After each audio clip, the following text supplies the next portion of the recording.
everybody. It is Tuesday. I did warn you last week that I wasn't quite sure what would happen this week, how many episodes you will get. Still not sure how many episodes you'll get. This might be your only one, so what I'm going to do is I'm going to kind of recap everything since I've been gone, and then preview everything for this weekend, especially in the land of college football, as this is rivalry week, which means it is the grand finale of them all. That is right. Today, or this Saturday, starting Thanksgiving night, I should say, is the final week of the regular season of college football. I know, hard to believe, everybody. It has gone by so quick. It goes by quicker and quicker every year. You just try to enjoy the moment and move on, and we're going to have lots of moments. So what I'm going to do, let's jump right in. I won't waste any more of your time. It will be a little longer than 10 minutes, but just hang on to your hats, ladies and gentlemen, because I always have a plan. Alrighty, on Saturday, the University of Michigan, without their head man Jim Harbaugh and with Sharon Moore on the sideline, became the first pro football program ever to win 1,000 games.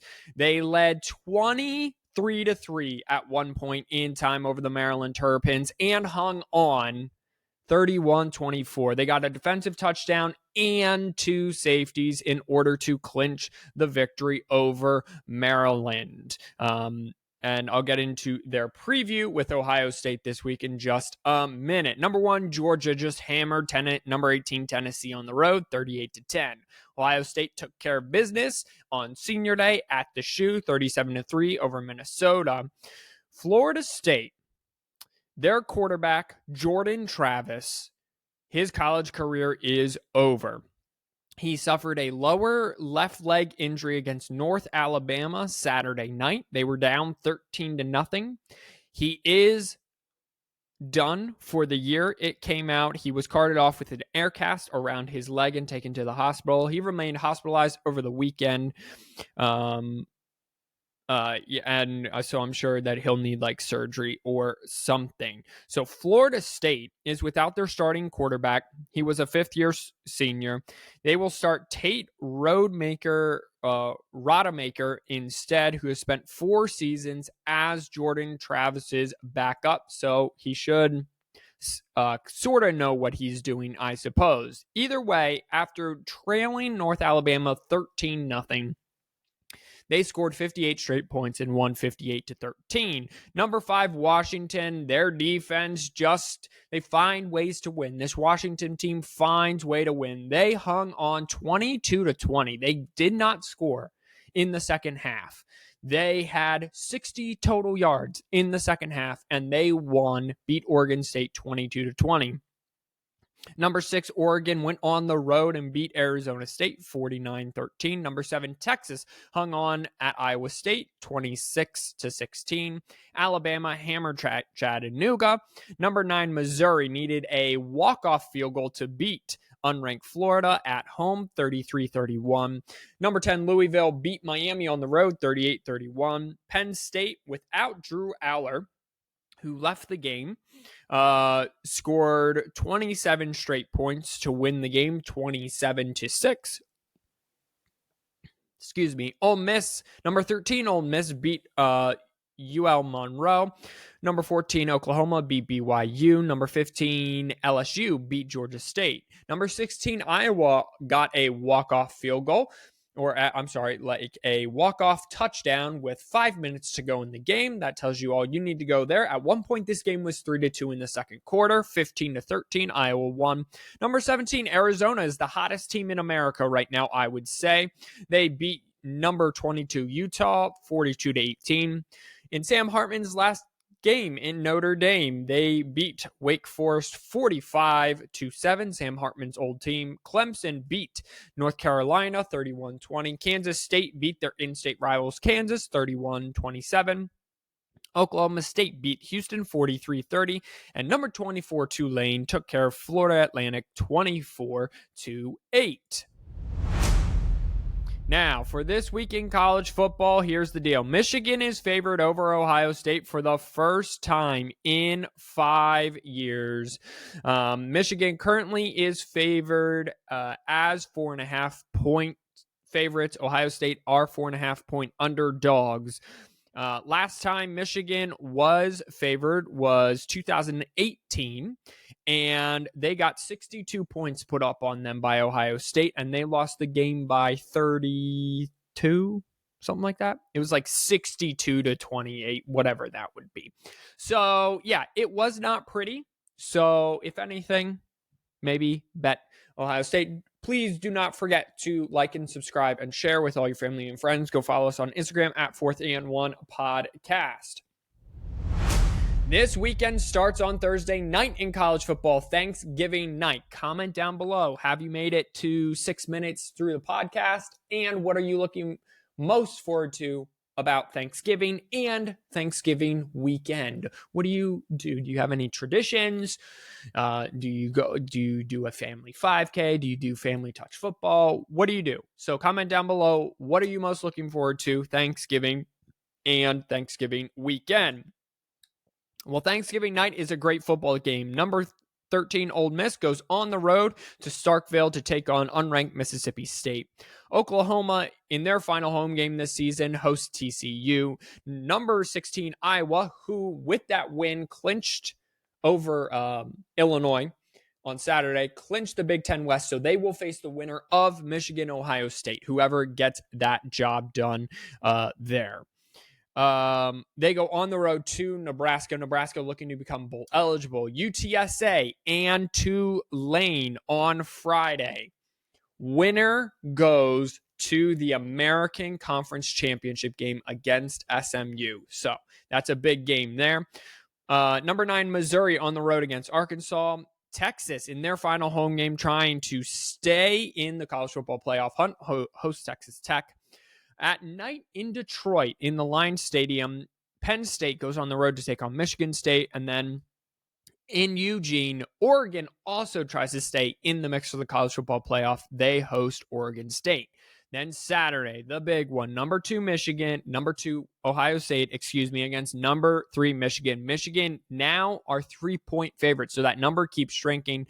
I would still go with Ohio State. Again, last time they were underdogs, Ohio State, in this rivalry, they just mauled Michigan. Louisville is at home against their rivals, Kentucky.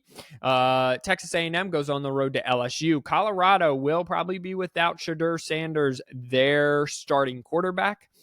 They will not be able to get bowl eligible. They will either finish 5-7, which is what I predicted, or 4-7, and all 4 of those losses came within the first 5 weeks of the season. They go to number 22, Utah. Number 8, Alabama goes on the road to unranked Auburn in the Iron Bowl.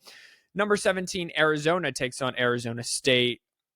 Tennessee takes on Vanderbilt. Number 23, Oklahoma State takes on BYU. The Apple Cup on Fox at 4 p.m. features Washington State against 5th-ranked Washington. Washington looks to stay unbeaten and strengthen their case for the college football playoff. They will probably take on Oregon in the Pac-12 championship game next Friday if Oregon wins against Oregon State. Florida State takes on Florida, again, with their backup quarterback, so that could be a dangerous game for them. Florida is a half-decent team looking to get bowl eligible. Notre Dame takes on Stanford. Georgia takes on Georgia Tech, so that'll be a rout. Kansas takes on Cincinnati, probably the same. North Carolina probably will be unranked at that point, takes on NC State. And unranked Iowa State takes on number 21 Kansas State. I don't know why Kansas and Kansas State couldn't have waited a week to play their rivalry game, since this is rivalry weekend. Things I don't understand about college football. Alrighty, NFL, here we go. I'm not going to get you set for the week that was, but I will tell for the week that will be, but I will get you all settled from the week that was. So on Sunday, the Steelers lost to the Browns 13-10 and then fired their offensive coordinator, Matt Canada. And for the first time since 1941, the Steelers have fired a head coach or a coordinator midway through the season. They always wait until the end of the season usually. Things got so bad, they said, noi, noi, noi, noi, we ain't doing this. You're gone. Lions are 8-2 for the first time since 1962, before black people were allowed in restaurants. So that's impressive. Not the black people thing. The Lions, that's how long it's been. Packers hung on to beat the Chargers. So that might be a head coach opening here sooner rather than later. Dolphins beat the Raiders to improve to 7-3. Giants beat the Commanders to improve to 8-3-8. Cowboys beat the 1-9 Panthers to improve to 7-3. Jaguars beat the Titans. Texans, CJ Stroud throws for 2 touchdowns, but also 3 interceptions. They beat the Cardinals. 49ers, Brock Purdy posts a perfect passer rating. So according to all the analytic, he was the perfect passer on Sunday. They beat the Bucs 27-14. Bills mauled the Jets 32-6. Zach Wilson has been benched. The Rams beat the Seahawks 17-16 as Jason Myers for Seattle misses a potential game-winning field goal. The Broncos used a last-minute go-ahead touchdown to beat the Vikings. And then last night, in the battle of Taylor Swift's boyfriend and Taylor Swift's boyfriend's brother, Taylor Swift's boyfriend's brother came out on top 21-17. It is Jason Kelce's first win over his brother Travis, and the Eagles are an NFL best 9-1, and the Chiefs are 7-3. Alrighty, let's move on to what had happened on. The NBA. Sorry, excuse me, everybody. So on last Friday, the Philadelphia 76ers went to Atlanta and beat the Atlanta Hawks 126-116. The Denver Nuggets went to New Orleans and lost 115-110. Zion Williamson had 26 points. Excuse me. The Cleveland Cavaliers hosted the Detroit Pistons and won 108-100. On Saturday, none of the teams we are following won. On Sunday, the Philadelphia 76ers went to Brooklyn and beat the Brooklyn Nets 121-119. The Cleveland Cavaliers hosted the Denver Nuggets, so that's cool, 2-1 shot, and beat them 121-109 behind 26 points from Darius Garland. Monday night, last night, the Denver Nuggets went to the Detroit Pistons and beat them 107-103. And that's all that happened on Monday night. So let's check out these standings here. So the standings are in the Eastern Conference. The Philadelphia 76ers are 10-3. The Boston Celtics have played one more game and have won one more game. So they are a half game ahead of the Philadelphia 76ers for first place in the Eastern Conference at 11-3. The Cleveland Cavaliers are finally over 500 at 7-6. They are 3.5 games back of first place, and they currently are the 8th seed. But again, between them and the 2nd seed are 3 games. Between them and the 3rd seed are 2.5 games. Still very early in the season. The Denver Nuggets are now the 2nd seed out west. They trail the Minnesota Timberwolves by half a game, and they are 10-4 overall.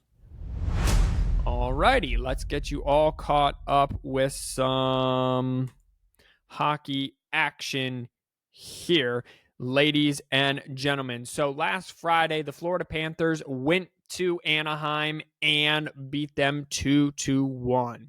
On Saturday, the Colorado Avalanche went to Dallas and beat the Stars 6-3. The Seattle Kraken went to Vancouver across the border and beat the Canucks 4-3 as well. The Vegas Golden Knights traveled to Philadelphia and lost in overtime to the Flyers 4-3. On Sunday, the Vegas Golden Knights kept their East Coast trip going and made a stop in Pittsburgh and picked up an L 3-0. The St. Louis Blues traveled to Anaheim and beat them 3-1 as well. On Monday night, the Colorado Avalanche made a stop in Nashville to visit the Predators and lost to the Predators 4-3. The Calgary Flames went to Seattle and beat the Kraken in overtime 4-3. So let's check in on. There are no games scheduled for tonight. That is Tuesday. So the standings are as follows. In the Western Central, the Colorado Avalanche are in second. They are 11-6-0. They have 22 points. They are 3 points behind the Dallas Stars. Their 22 points also ties them with the Winnipeg Jets, who are 10-5-2. In the Pacific, the Vegas Golden Knights still sit atop in the Western Conference Pacific Division, despite their 2-game losing streak. They are 13-4-2. They have 28 points. They are 1 game ahead of their Vancouver Canucks and 3 games ahead of the Los Angeles Kings.